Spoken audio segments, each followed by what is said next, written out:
Okay, why don't we get started? This is our 6th sort of career day event for community regional planning students and sort of fellow travelers. We've had, sort of a week of events, and I want to recognize Garrett Winsher, who's been like really terrific and has, every year we do this through the week, has given kind of customized workshops for students to sort of prepare and burnish themselves for the job market. So today we're having this event at City Forum, which is really kind of an open-ended discussion with alumni about their experiences coming out of CRP, and they were, many of them not that long ago, sitting where you're sitting and saying, oh my God, how in the world am I going to get a job? What's going on? And so they're all very successful and very gainfully employed. And so, it's just kind of an open-ended discussion, about their experiences. And then at 3:30 at the AT&T Center, Classroom 103, we're going to have our more sort of, slightly more structured event with employers and alumni, which will involve a panel session at a period where you guys will be able to kind of rotate around and talk to different employers, and then a kind of wine and cheese networking sort of reception. So this is that day, and this panel, again, is really kind of designed, I've kind of asked each of the panelists to sort of tell their story, and then you guys, ask them questions and get the discussion going.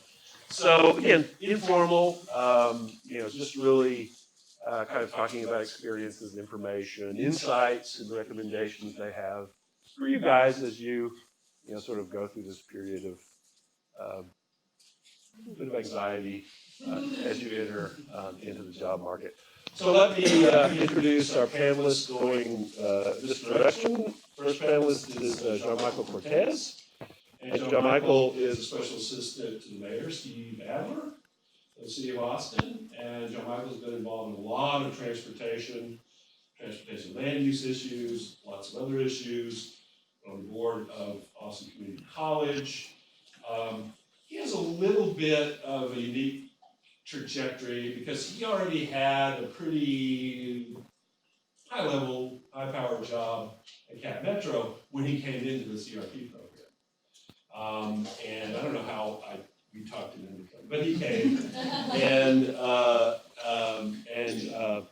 then transitioned recently to the special assistant to the mayor, involved transportation, land use, and lots of other issues. Next is Marett Haynes, fairly recent graduate. She has kind of a really sort of successful career planning, but also is a sort of star of the stage and screen. So she also is an actress and does a lot of has a lot of leading roles in local theater and so on and so forth. So, and she's been a great supporter, as has all of these folks of the CRP program. Really appreciate it. Then we have Kendal Asuncion, and Kendal works in economic development planning, project manager, economic impact and research at AngelouEconomics, which is sort of medium-sized economic development consultancy and planning shop in Austin. And when did you graduate? 2014, so a pretty recent graduate. And just sort of, the panel today is a little sort of younger. And I kind of thought this year, this kind of age cohort may have some kind of specific insights about really what's going on now. I mean, usually we have, kind of grizzled veterans and their insights are great too. You'll hear some of that later this afternoon. It's kind of I'm feeling pretty grizzled. John Michael was at the city council till like some 3 hours in the morning, and he has to go to city council meetings, so I won't say any more about that. So, and then finally we have Jonathan Mosteiro, and Jonathan also is a fairly recent graduate. 15, yeah, we're from the same cohort. Okay, yeah. And Jonathan is a transportation planner at Alliance Transportation, which is also kind of a medium-sized transportation-oriented, consulting engineering firm. So it's a good mix. We have Michael, who's really been kind of public sector transportation. Marett, who's kind of in a small, planning firm oriented to housing or housing location. We have Kendal and Jonathan, who both work in sort of private planning consulting. It's a fairly good kind of very broad picture of what the market for planning graduates looks like. So I've given them some pretty general instructions, and I guess I'd like folks to kind of talk. Maybe we'll start with Jonathan this way. Kind of, what was your experience coming out of CRP? How did you, what did you do right, and kind of what would you have done differently as you moved in and tried to get into the job market? What have you learned maybe about how to sort of succeed and advance in your career? So what was your Well, like Dr. Robinson, I work for a transportation planning. Excuse me, I have to pass this around. Sorry. You have to press a button or anything. Not just talk into it or toward it or something. Okay. So I am a fairly recent graduate, and I actually started at the same consulting firm that I work for now, Alliance Transportation Group, as an intern when I was a student here. So my experience might be a little bit different than maybe some of you guys are. You're not sure exactly what's going to happen, in the next couple months. You're getting ready to graduate. I started the internship in between my first and second year, and stayed on part-time while I was a senior, or as a second year student, and they extended me a job offer before I even graduated. So I sort of had that set up all ready to go. Not a lot of anxiety, which was nice. But I think that what I can tell you about that experience is that the importance of trying or doing an internship, or just trying to get some kind of foothold in while you're a student.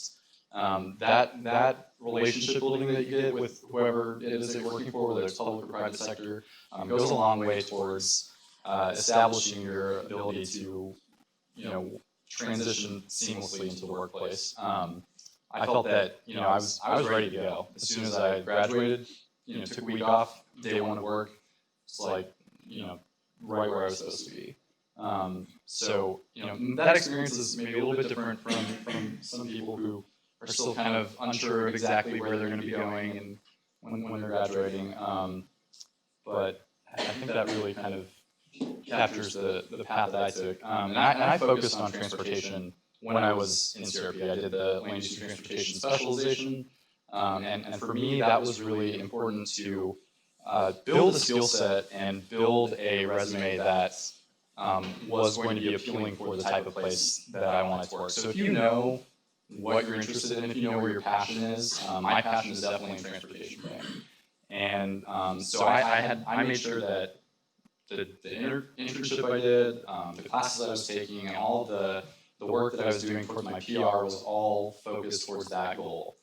So that's really kind of the advice that I would give you guys. Hi, so I'm Kendal, as Dr. Oden said, and I currently work at AngelouEconomics. My experience was slightly different from Jonathan, so I did come in as well very interested in transportation and transportation planning, but during my time as a student here that sort of evolved.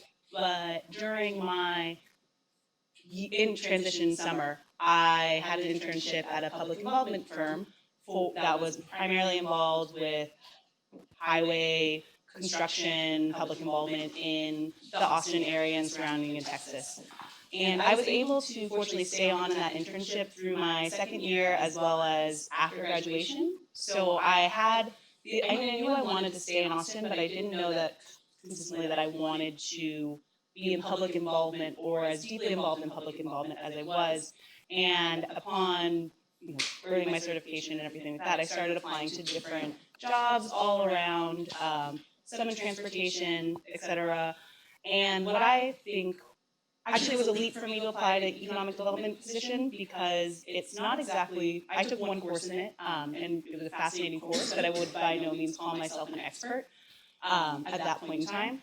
And being able to have the confidence, I would say, to apply to something that you don't necessarily think you're completely qualified for, but you know you can understand and you can get the steps if you get in. I think that was my biggest strength moving forward, and be able to take the skill sets that we learned here and not only know that I myself can do them, but being able to articulate and market that to an employer is absolutely critical, because they can look at your resume and say, all right, this seems interesting. It seems like you might be able to do that, but you do need to go in there and explain, this is how I can make this happen for you. And I think that was really helpful, as well as, having that experience in public involvement, being able to bring that to the table, etc.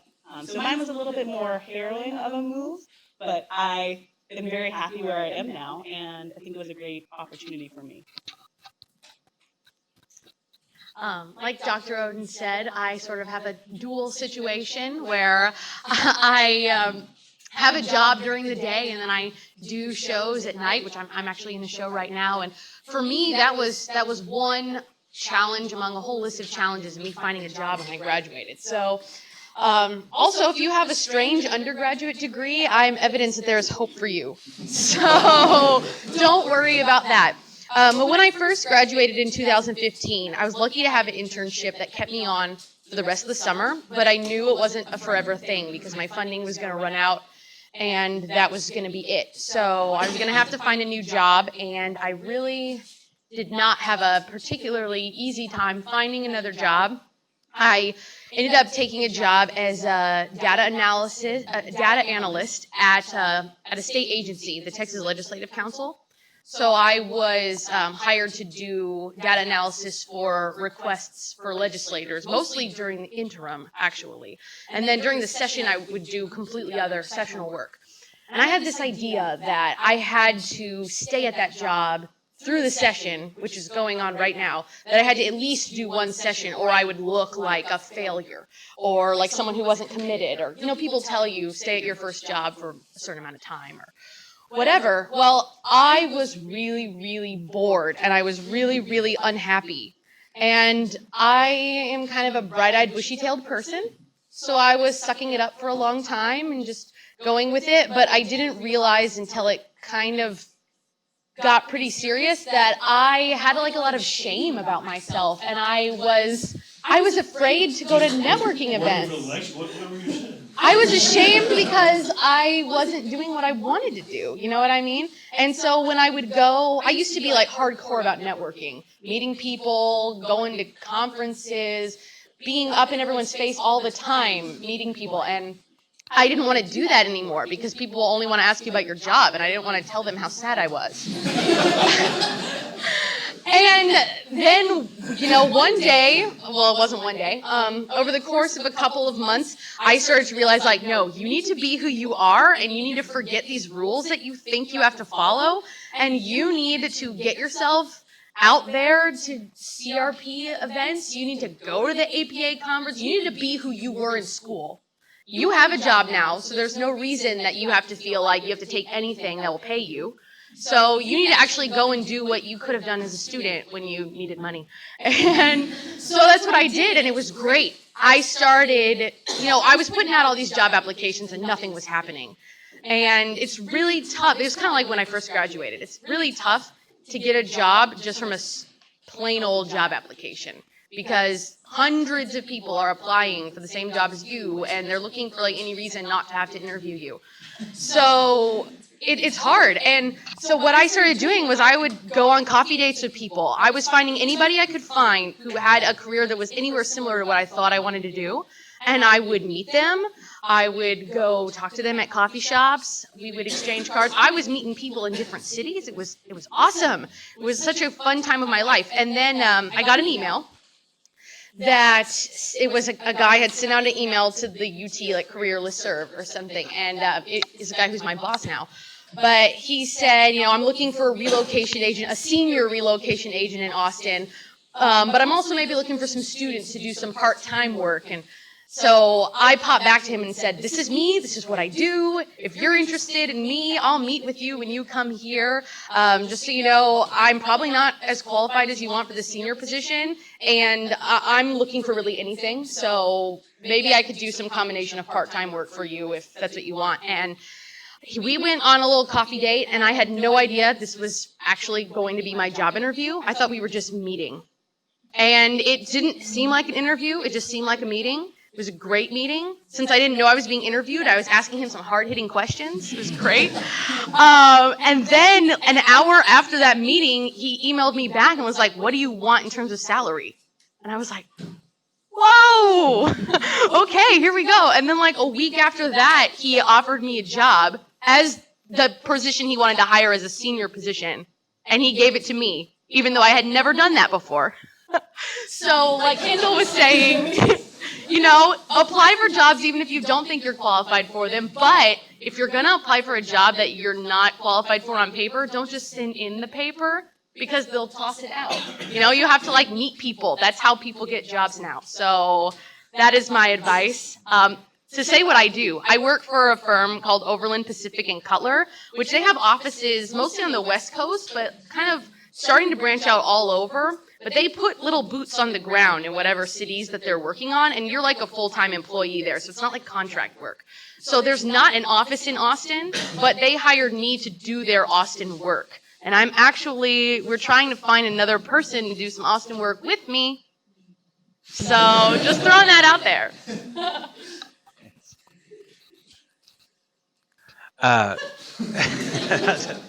What a great story. Well, I appreciate the opportunity to be here. I also had kind of a different experience. I was already working full-time when I came into the CRP program. I was kind of a non-traditional student, I guess. I was only taking a couple of courses at a time because I was working full-time. Also had a baby, I think, in the second year, not the second year like the last year, but the second year because it took me several years because I was only taking a few courses at a time. So when I finished, which, by the way, the only reason I finished is because my wife threatened to divorce me if I didn't finish my PR. I'm one of those, I finished all the coursework. I said, I'll get to that PR later. I'll get to that PR later. But I finally did it, and happy I did it. And just continued my work when I had finished. But I would say that having the degree, though, really opened up a lot of other doors for me. It gave me a little bit more street cred when I was, getting involved in more of the land use planning. I've been involved in transportation for a while, but kind of as I'm not an actual, transportation planner. Like I'm in there designing stations and routes and such. I'm more of a policy person. I'm more of a high level. Actually, most of my actual function at Capital Metro for about 8 or 9 years was public involvement.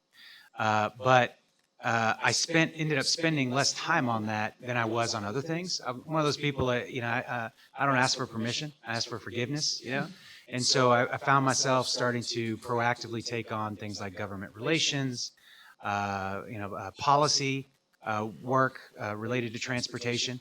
The challenge that we have faced for a long time in this community is that there hasn't been a lot of collaboration and alignment amongst our various governments and agencies.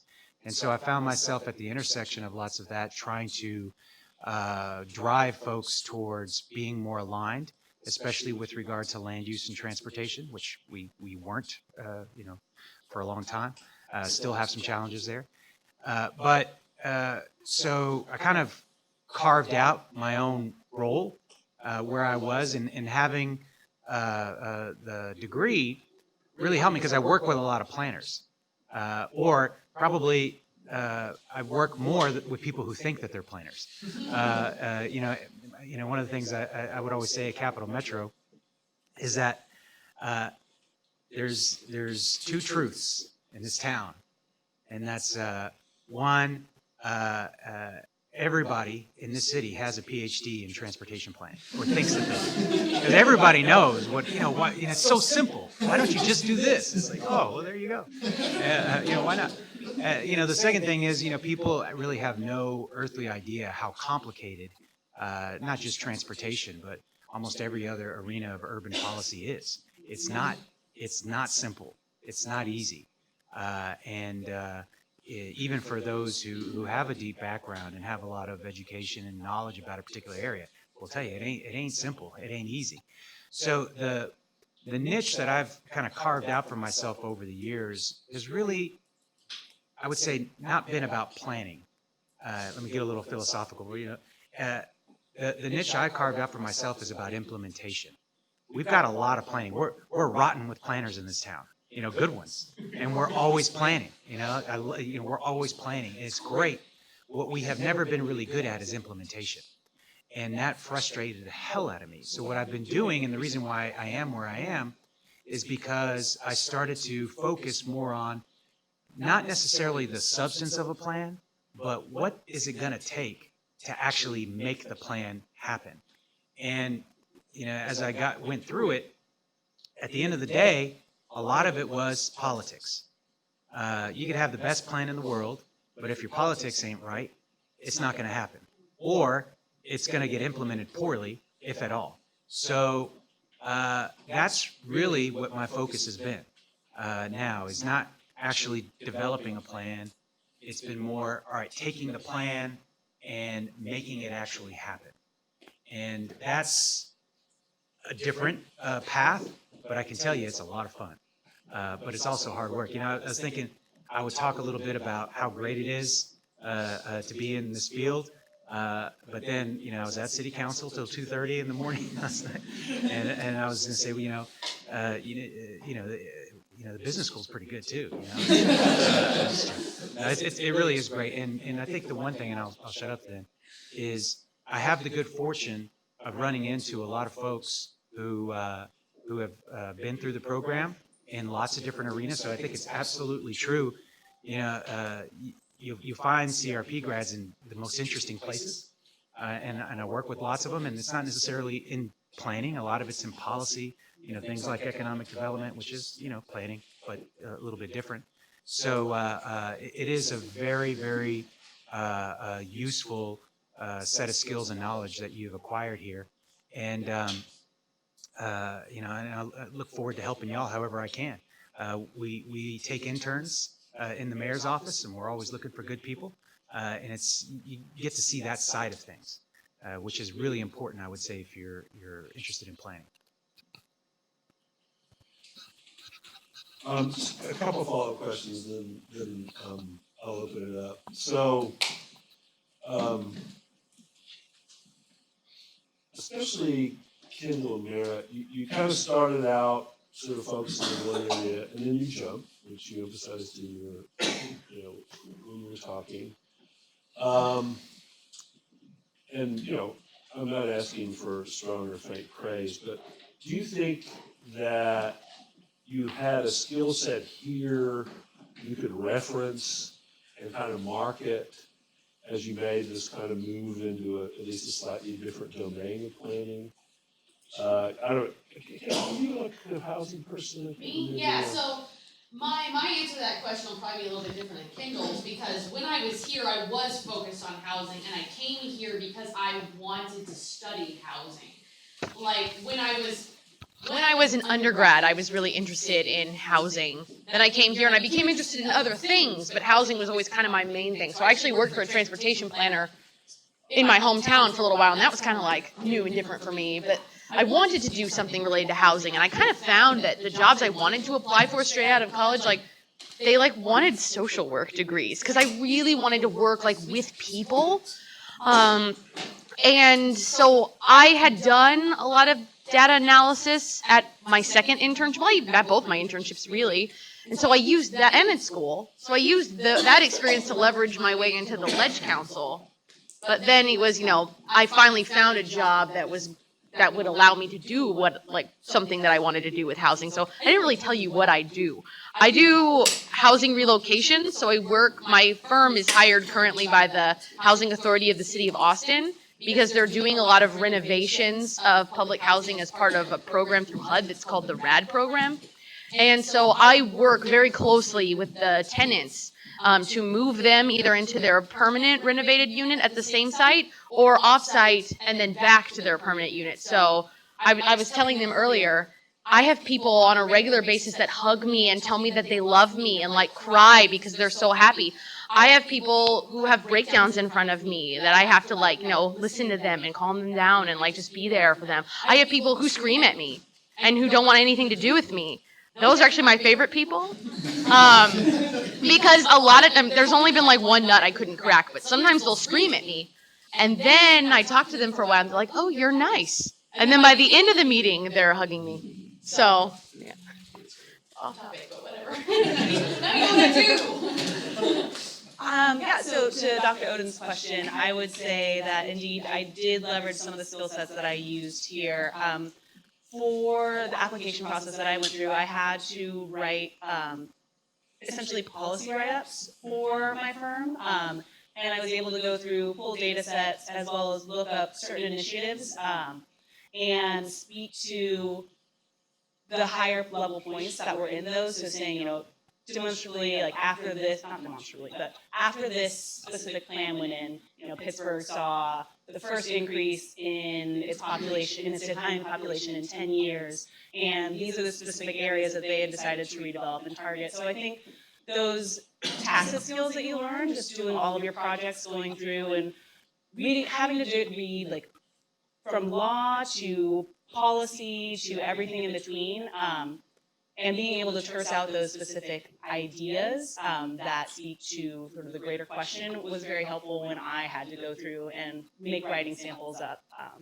And then just being able to say, use Excel, I use Implan a lot, so Implan, GIS, etc. Those were selling points, but I think it was the analysis that I'm able to produce now due to the rigorous coursework that was here that really helped me. So, we open it up. Questions from the crowd? Yes. Marett, you were talking about the email that came to you. What are you looking for in terms of salary? That's why I feel not prepared at all to ever answer the next year. How did you go about it? How did I go about it? Well, I told him I was brave and I shot higher than what I thought I was going to get, which, is a good strategy and stuff. He didn't give me what I asked for. But, so I came into my job, my original job, and I was making this amount, whatever. And then I got a little bit of raise at my job. So then I asked for, the raise I got on top of the raise I had gotten before, saying, this is what I want.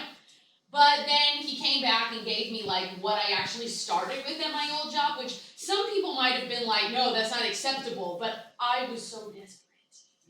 And I was like, no, this is fine. It's not that much less than what I was making now, so I actually did take less money. But he told me, we can negotiate for raises at your 90-day review, which is coming up in 2 weeks. So I'm gonna try to ask for a raise in 2 weeks. But then I figured, I don't have any experience doing this particular thing. He wanted to hire a senior person. I'm not going to argue with him too much. I'm going to go in and show him how great I am so I have really solid negotiating points when my review comes up. So, some people may disagree with my methodology in that situation, but I'm just telling you honestly what I did. So that's what I did. But you don't look sad anymore. So. No, I'm so happy. That little bit of money that I lost, and let me tell you, pensions are great or whatever, but the state requires you to, it takes out 10% of your check as a pension, and my insurance was more expensive when I was there. And my insurance now was great. It's not even the insurance there was better. It was just more expensive. And so I take home, more money than I did there. So, I don't even feel it. It's great. Well, I would suggest if you have the ability to do it, don't worry about money. If you have the ability. get in where you want to be, and then the money thing will take care of itself later.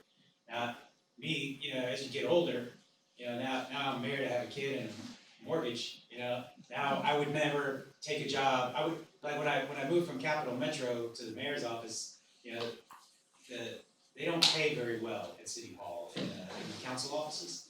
And I was very upfront with the mayor. It's like, look, I want to come work with you, but I can't go backwards, right?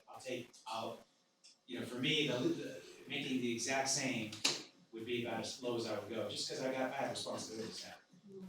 I didn't have responsibilities like that 10 years ago, and knowing now, if I would have known then what I know now, I wouldn't have cared. I would have gotten into the position where I was able to make the most impact, and I had the most passion about, and I had the most fun doing.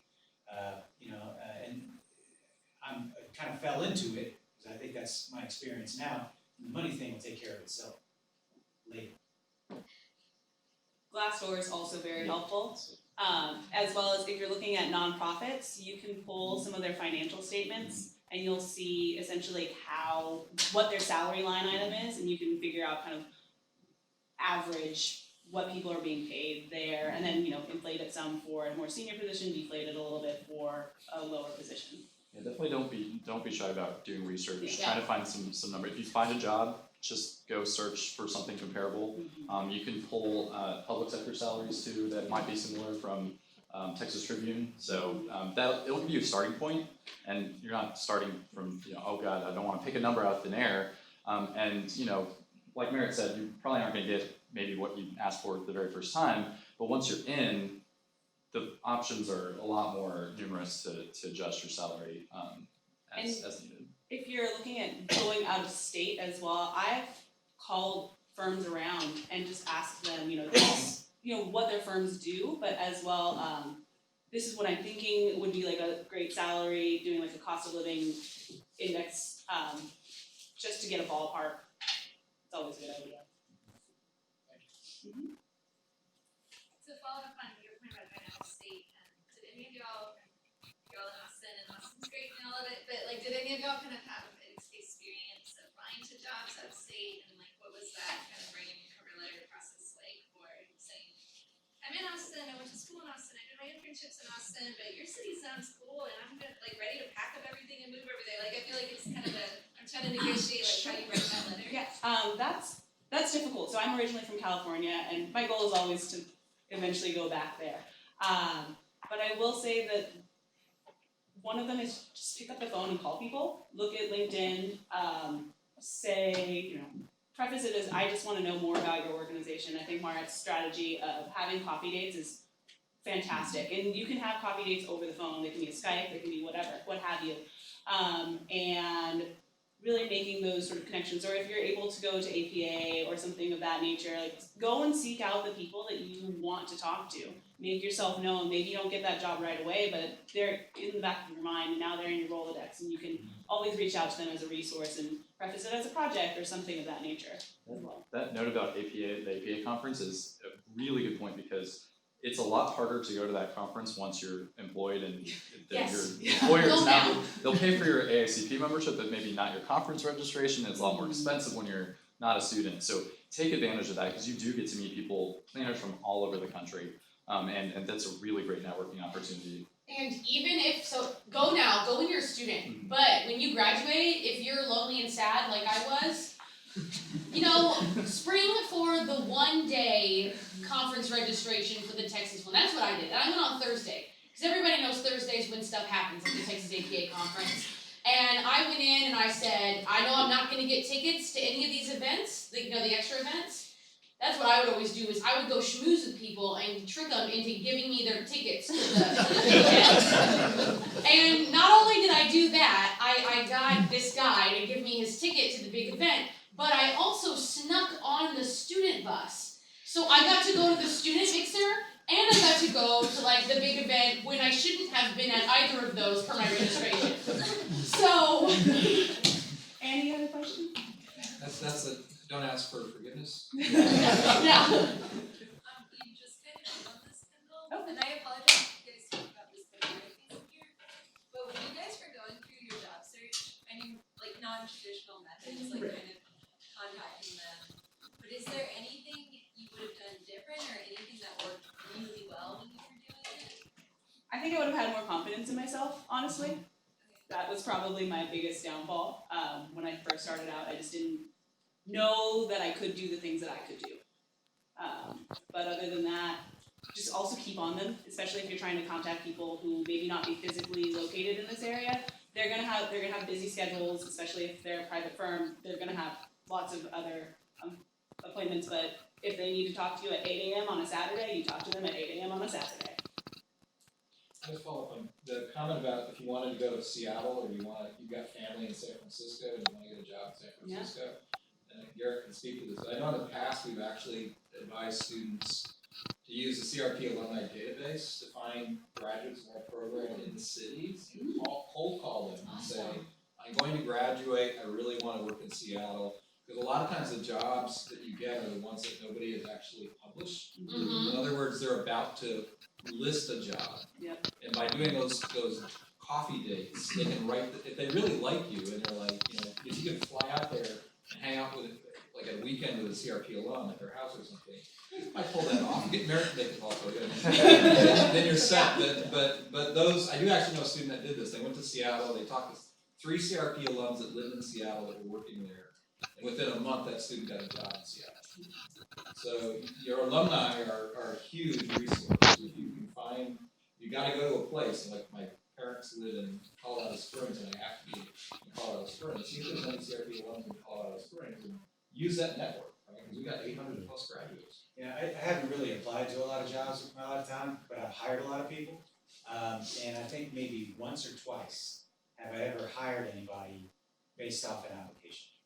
I hired people I knew through things I've been doing in the community, or I would ask my friends, my colleagues, my peers. I'm really looking for somebody who can do this for us, or it's some of the folks that. And other things, people that were already working for me. I'd ask, do you know anybody else who has a similar skill set or and so it's not just potential employers, people who are working at firms already, because they'll hear about what the needs are before anybody puts out a job right. So definitely that's the big I would just say a couple things. We do have.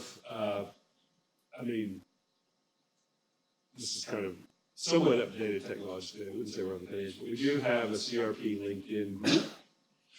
And LinkedIn is, increasingly the coin of the realm in terms of finding connections.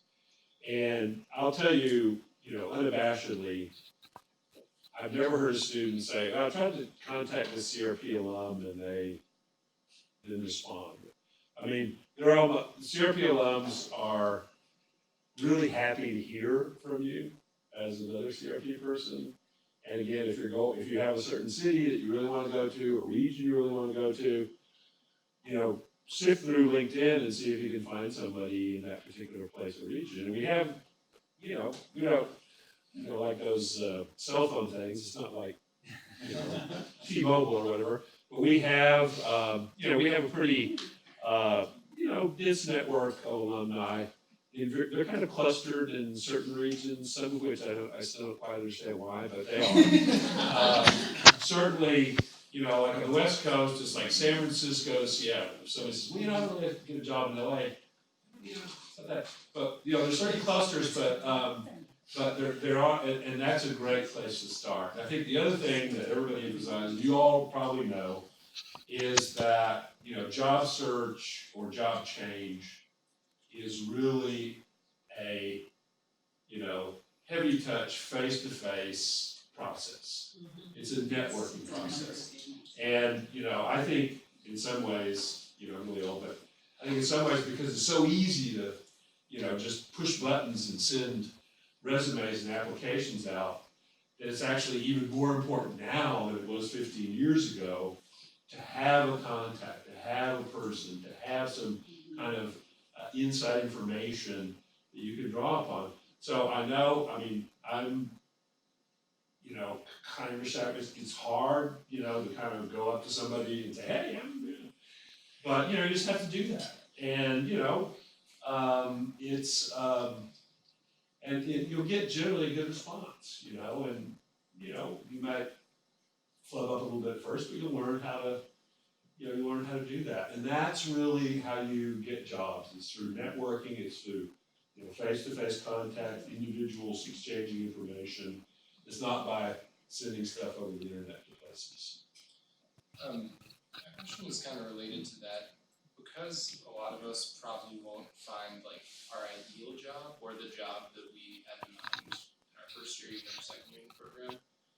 What are some strategies that you recommend for selling yourself as a candidate for a job that you might not have that much experience in, or that is a transition for you? And if y'all were interviewing a candidate, a CRP alum or someone else, what would you kind of want them to say if they weren't completely specialized in that area? Read the job description first and foremost. Know what you're signing up for. Is really critical. But especially for your first job, similar to Marett, like I said, mine wasn't my ideal. But know that it's gonna take a little bit for you to get to your first job. So find something that at least has maybe one or two of the things that you really want to hit, and then specialize in that, get those skills down really well, and then in your next transition, go for something bigger where I have these three down, I can definitely do those other things, they're the building blocks upon which you move forward with, in my opinion. Find whatever is relevant about whatever you've done. Mm-hmm. So even if on paper it seems like the things that you have done are so irrelevant to this job, if they're interviewing you, you can actually tell them that. It's harder to do on paper, even though you can kind of explain it in a resume. It's a lot more difficult, especially because you can't put every single job. But when you're interviewing in person, when I was talking to the guy who's my boss now, he was talking about Haka. I said, oh, I've worked with Haka before because I used to be a teaching artist for creative action, and I used to teach while I was the assistant. I was an assistant teacher at a Haka site, and I worked with the kids who lived there, and I worked with the parents. He ate that up, okay? And that was a teaching job. I did a lot of teaching, between when I graduated from, during undergrad, then the year between undergrad and grad school, I was a teacher. I was a tour guide. I was a cashier at Michael's, and I taught paper crafting classes. I've done a lot of theater, obviously. I've done, and then I, had my planning internship. I had a more policy-based internship. I worked for the legislature, and I didn't do any of these things for terribly long. So people would look at me and be like, what is your problem? Why do you switch between all these jobs so often? And that was, I think, an insecurity that I had, thinking I had to do something for a certain amount of time. So if you get a job that isn't what you want to do forever, just remember that there are literally, there are no rules. So people may try to make you think that there are rules, but there are no rules. So you can look for a new job whenever you want, and you should. And yeah. And in terms of selling yourself too, if you're applying for a job that you have a connection that's a UT alum, they've been through this program, and if I see somebody that is from UT from the CRP program, I immediately am yes, I have way more confidence in what their skill set is than just somebody who's going to apply online kind of randomly. Even if I don't know them, I've never talked to them, just knowing what this program is like and the skill set. We are very well prepared to do a lot of different stuff. So that in and of itself is a good selling point, I think, if you have that connection. If not, then you might have to rethink your strategy a little bit, but. Thanks. This is for anyone in the panel. I was wondering if you could talk a little bit about your transition, going from very intense 2 years or longer, and then transitioning into a professional job, professional setting, and what that was like, your first week, and you're why did I even leave school? You were just overwhelmed. Just to talk a little bit about your experience with that. I'll talk about it, that's fine. So I was actually really confused as to why it takes people 8 hours to do things. I was like, you guys have 8 hours to just sit here and do the one thing.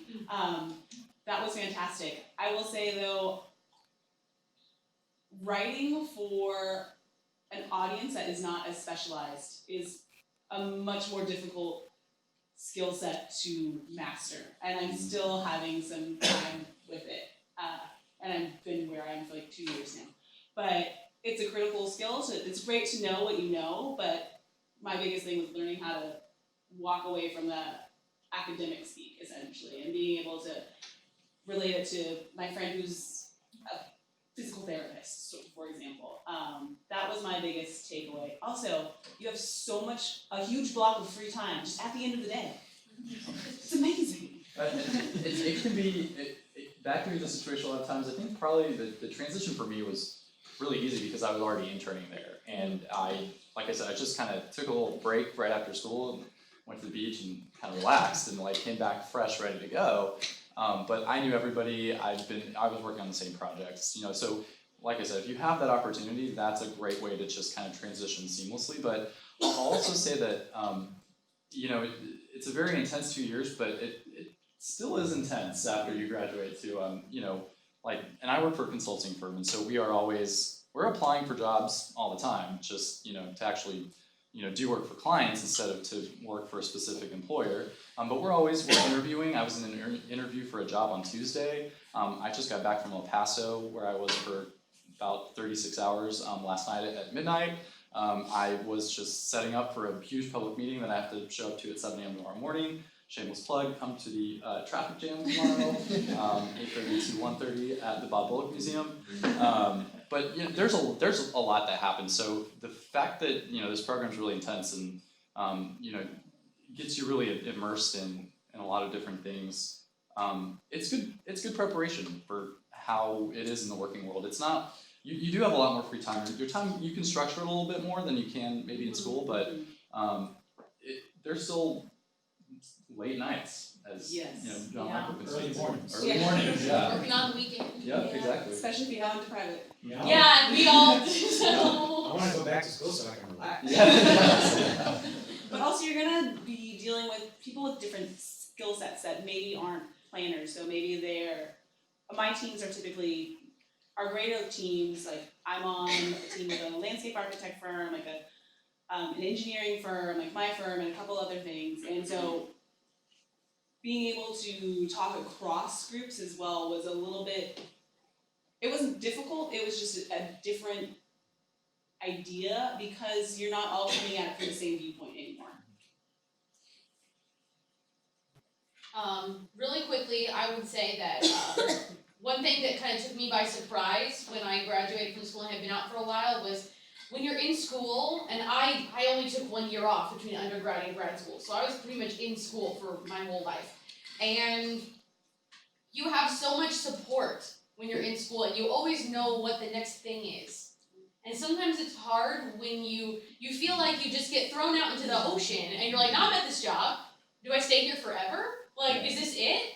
What is the next thing? How do I know? How do I decide? How do I know when the next thing is happening? And for me, honestly, the most like life-changing thing that happened to me was I started this fitness boot camp program. That might sound ridiculous, and I'm not like trying to pitch like working out to you, but it was like a group of people who supported me and helped me make goals.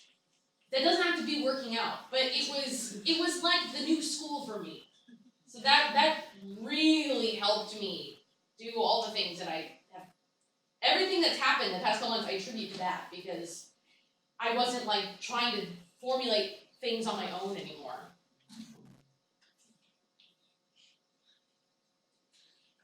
Actually, I have 3 questions. It's a little bit too much. So the first question is for Kendal. You said you were interested in transportation and then you took an internship in public development. That's actually what I did. Okay. But then I find when I'm trying to apply like transportation planner job, I have a difficulty in like trying to take my public engagement internship experience as an advantage. Or like how do you merge them together? I would say that is one, you're going to want to make sure that your technical skills are very sound in order to continue moving forward with that. But also, if you're an intern and you're working on a greater team, try to go to those public meetings, try to meet the other people at the firm. Because as I was leaving my old position, we worked very closely with HNTB, and when I had expressed that I wanted to, make a transition to a new position, I was working very closely with the VP there, and he was able to say, if anything comes, or I can touch around and see what might be coming out. So we're sort of working that potential connection as well. So going out to the meetings, signing up for things that maybe you don't necessarily want to do, but you're going to have time with other firms or teams. That's always helpful, so they can see, one, that you get the face time, and two, then you can sort of explain a little bit more about what your goals are, what you've been working on, and showcase to them in an informal way what your skill set is. I have the second question for Mary. I'm glad I heard your story about ties, but I'm gonna go a little bit detail into, because it sounds like you had a really good meeting with your boss right now before. How did you prepare for the meeting? What did you do to prepare the conversation? I'm not going to give you good advice right now because, like I told you, I didn't think it was an interview. I just thought we were meeting. So before I have a coffee day meeting, and I'm kind of fly by the seat of my pants person. I did extemporaneous speaking in high school, so I don't tend to really super prepare for things. But I just kind of think I may do a little journaling. What am I gonna remind myself that I want to convey to this guy? Think about it. What do I want to learn from him? But not very formal. I didn't write things out. It was just I'll write something really affirming to myself in my journal really quickly, and then go meet the guy. But I thought about what do I want to ask him. It wasn't a set of interview questions. Some people would be you are crazy, you were not prepared enough. I would prepare so much more for that. It just kind of depends on you. But honestly, I thought about it, but only a little bit. Not a whole lot, so. And whatever makes you most feel comfortable. I mean, I think that's kind of the key in a lot of interviews is not feeling, nervous and showing that you're it makes them seem a little less confident in what you can do. And so just whatever you need to prepare that makes you feel confident and comfortable with them, being able to portray that to the potential employer will go miles beyond even your technical skills and what it says in your resume. I just have a couple of things I would add. And this comes a lot experience hiring people here, professors, whatever. I actually would, maybe if it works for you, great. But if you're interviewing or even having a kind of informational interview with somebody, find out about them a little bit. Oh yeah, research. And find out about the firm, the city agency or whatever. Find out what they do. Because if you can articulate back to them that you know something about them, that you have taken the time to kind of understand what they are as an organization, or maybe what their needs are in terms of the job that you're looking for, that impresses people.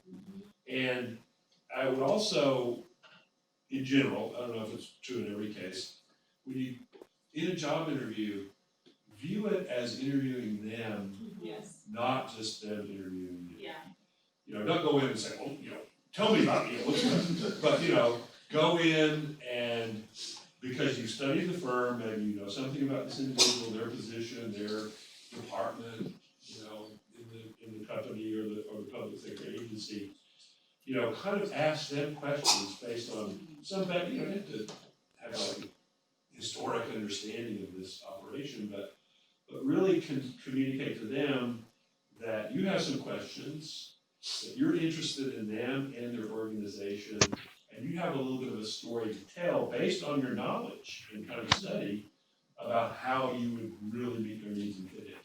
So I don't know, I actually did do that. I just wasn't thinking about. That's how I knew the things I wanted to ask him. Was that I did look it up in advance. I started my story of preparation a little bit too late into the process, I think. I wasn't thinking about that, but I did do that. Yeah. And my third question is it's very general and very specific on international student, because I'm an international student. So I would like to ask, when you guys, even from public sector and private sector,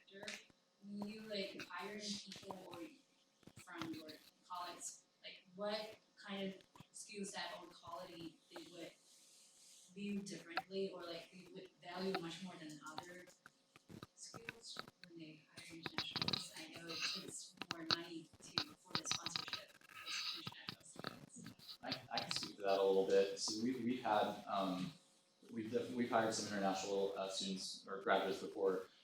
The tricky part is, and I was actually just talking to our HR director the other day about it, is that the way that they structure the program of like the H-1B visa and everything is that you kind of have to show that that skill set that you're hiring them for is something that you can't easily find among citizens, I guess. So so that's why if you are an international student, what we've done is we have a travel demand modeling section, which is a very specific skill set, and that's one great way that we can show that this is something that's really hard to find. It's a really advanced skill that we need this person to fill. It helps make that whole process easier. So if that's an option for you, that is something that's helpful to get a really specialized or really kind of hard to find skill in other employees. But I'll be honest, it's pretty tough for like general planning students because there are a lot of planning schools or a decent amount of planning graduates coming out there, and it's a pretty general skill set. So it's harder to make that case for that specific situation. So that's kind of a little bit of insight from our perspective. I would say we had a position open like a month or so back that, not really actually, it's like a year ago back. It just seems like it's, and we had a lot of international students apply from the economics department actually, and one of the biggest, they were incredibly technically qualified, but their writing abilities were unfortunately what it ultimately disqualified them from being hired, because we, at least in what we do, we need the message to be concise and clear, clearly written out. But aside from that, that was our only big concern when it came to hiring international. But we are also, our founder is Greek, so he really loves international people, and yeah, that's all. This was kind of directed towards Jonathan. Am I getting that right? Yep.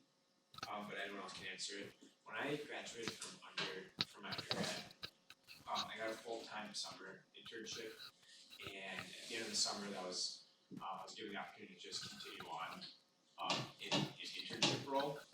But I quickly realized that was kind of like the glass ceiling for me. There was like the department and role I was in would just remain an internship role. Can you speak on how you leveraged your internship at Alliance into a full-time position? Was that something you had to negotiate, or was that something that was kind of a given? So probably the biggest leverage that I had was that I did great work, and they saw that, and that was enough for me to be able to show them. I didn't have to do an interview to prove, show my qualifications. I mean, obviously I interviewed when I got the internship, but they got a year to see all of the different skills that I had and all of the abilities that I had and how I would apply them to situations at the firm. It's what kind of position was it that? It was a transit agency. Transit agency, okay. I guess it's for trying to get beyond internship, how to transition from intern to full-time. For me, like being in CRP, there was that credential that I was going to have that would give me that position. And if that's that's an option that you can pursue. But if there's like some other kind of credential or some kind of, maybe you can take another class like at night to kind of build your skill set a little bit. That's something else that can help them. I think help a lot of employers see, okay, well maybe we need to start transitioning you over to more of a full-time role. So I mean, now that you're here in the CRP program, that's going to be the thing that ultimately gives you the credential that they're looking for to keep you on full-time. I guess I don't know if that really fully answered your question, but let me try it that one, because I just hired somebody who'd been interning for us for a year, and I just hired her full-time. And don't wait around to be told to do stuff. Volunteer or just start doing stuff. Just generally, that's what I look for. I look for people who I don't need to. People now are busy, right? We don't have time to manage people. right? You know, I don't have time to sit and all the folks who work with me, okay, you do this and do that, and just hover over them. And everybody's got to do their own thing and be self-directed. So the reason we got her on, 2 reasons. She didn't wait around, what do I do? You know, ask a lot of questions. Like if she was given a task, she didn't come back every 5 minutes and say, well, how do I do this, or where do I find that? Just Google it, man. She proactively picked up the phone, called people. She never came back and asked unless she got to, a wall that she couldn't get past. And just generally, I love people like that because I don't have time to babysit, right? And the second thing she did was make herself indispensable. She volunteered and started doing stuff that we needed done, and nobody else knew how to do it or nobody wanted to do it, so we had to keep her. so we have a lot of people and we're communicating all in real time, and people, I hate email, right? I can't stand email. I think it's the worst thing I've ever invented. But we need to communicate. So she says, because we're all old in the office and she's young, she says, well, what about we should do Slack, right? So none of us knew what the hell Slack was. Now we've got the mayor during council meetings, like chatting with us on Slack. It's like it's an instant message project management tool. It's really pretty cool. But we won't hire you. So no, but she set it all up and did a tutorial, and nobody asked her to do it. She just did it, and it was like, this is great. It works. We can never get rid of you. So that would be my advice. And just generally, if you're in a pretty intense, high demand field, people don't have time for reactive people who are going to bug you with questions every 10 minutes. You're smart. You're here because you know how to learn, right? Just keep doing that. And treat if you have an internship, you have that opportunity, treat it as like an extended interview. Treat it as an opportunity to really showcase your passion and your drive to be successful. I agree with everything you said, but I'm a terrible networker. It's terrible at interviews. The one thing I could do is work. And whenever I had a job, people would see that I did a great job and that they could trust me not to go off into the world. And so if you are a good networker, it's more important. The internship part is even more important because that's where you'll do your networking is at work. And I've had 2 internships, and they both turned into jobs. I would say too, your experience, I think, it's not uncommon. There are certain agencies and or firms that use interns as a kind of cost management strategy.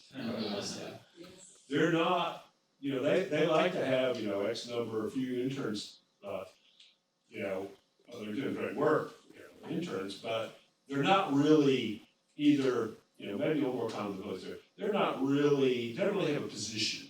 Yeah. And they're using the internship in some sense as a substitution for that position.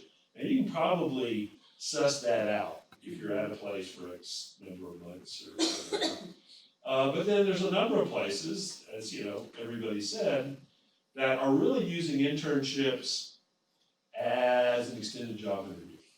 And they use, because when you think about, the employment decision, a lot of employment decisions are made by the employer and the employee based on pretty poor information. A job interview is great, you get information, but they're making a big gamble on you, and you're probably making a big gamble on them, But an internship and a period of extended work really gives them good information about you. And if it's not a situation where they're just not going to open up new positions, they're just going to churn interns, you can figure that out. If it's a situation where, at least on occasion, an internship transitions into a full-time offer, that's the experience that lots of folks here have had. Any other questions? Well, let's give a big hand to our alumni panelists. And we'll see you guys